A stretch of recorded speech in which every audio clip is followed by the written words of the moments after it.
Hi everybody, just wanted to do a quick video on the Pat's quick attach system. I've got that on the Ford 3000 here. Really awesome. If you don't have attachments that are quick attach, the quick attach compatible, of course this box blade from Ironcraft, even though it's got the old decals on it still, I've got new decals to put on it. But this is the 3106 box blade from Ironcraft, and it is quick attach compatible, but I have attachments that aren't. So we are I installed the Pat's quick attach system there and the quick change, and wow, total game changer. Took me about 3 minutes to hook this up.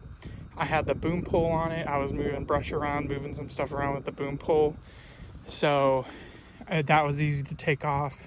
This was really easy to put on. And as you know, these things are really heavy. You really can't manhandle them.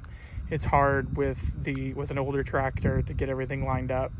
But I had the bar in there to do the width. Was able to just come up underneath it, lift it a little bit more to get it in there, and we were ready to rock and roll.